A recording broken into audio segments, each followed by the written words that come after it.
Welcome to ஆச்சி சமையல். இன்னைக்கு நம்ம பார்க்க போகிறது பாஸ்தா வச்சு சூப்பரான பால் கொழுக்கட்டை எப்படி செய்கிறதுன்னு தான் பார்க்க போகிறோம். இதுக்கு தேவையான பொருட்கள் என்னன்னு பார்த்துடலாம். 1/2 கப் பாஸ்தா, 3/4 கப் பொடிச்ச வெல்லம், 1/2 ஸ்பூன் ஏலக்காய் தூள், 2 ஸ்பூன் அரிசி மாவு, 2 ஸ்பூன் தேங்காய் துருவல். வாங்க இது எப்படி செய்கிறதுன்னு பார்க்கலாம். ஃபஸ்ட்டு நம்ம வச்சுருக்க பாஸ்தாவை வேக வச்சு எடுத்துக்கலாம். தேவையான அளவு தண்ணி எடுத்து நல்லா கொதிக்க வச்சிடலாம். தண்ணி நல்லா கொதிக்க ஆரம்பிச்சிருச்சு. இதில் நம்ம வச்சுருக்க பாஸ்தா சேர்த்துடலாம். ஸ்டவ் ஆஃப் பண்ணிவிட்டு இதை ஒரு மூடி போட்டு மூடிடலாம். 2 நிமிஷம் போல் இருக்கட்டும்.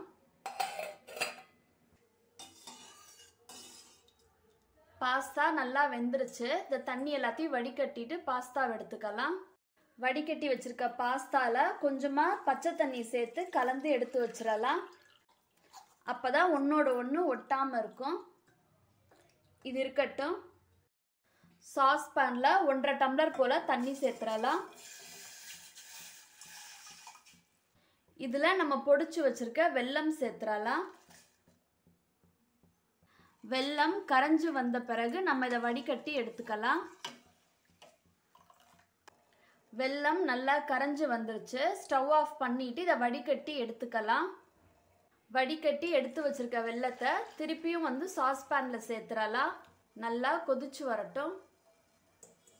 இதில் நம்ம வேக வச்சுருக்க பாஸ்தா சேர்த்துடலாம். ஒரு பவுலில் நம்ம வச்சுருக்க பச்சரிசி மாவு சேர்த்துடலாம். 1/4 டம்ளர் போல் தண்ணி சேர்த்து கரைச்சி எடுத்துக்கலாம்.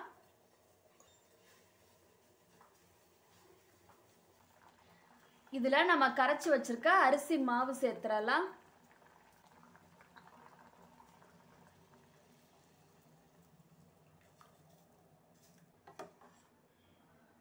ஸ்டவ்வை மீடியம் ஃப்ளேமில் வச்சு கொதிக்க விட்டுறலாம். இது கூட ஏலக்காய் தூள் சேர்த்துடலாம்.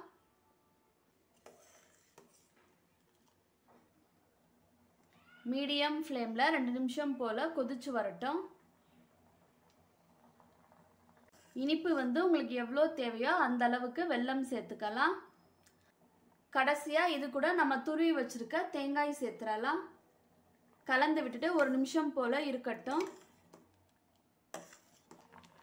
ஸ்டவ் ஆஃப் பண்ணிடலாம். அவ்வளோதான், நம்மளோட பாஸ்தா பால் கொழுக்கட்டை ரொம்ப சூப்பராக ரெடி ஆயிடுச்சு. இந்த ரெசிபியை நீங்களும் உங்கள் வீட்டில் மறக்காமல் ட்ரை பண்ணி பார்த்துட்டு கமெண்ட் செக்ஷனில் சொல்லுங்கள். தேங்க்ஸ் ஃபார் வாட்சிங்.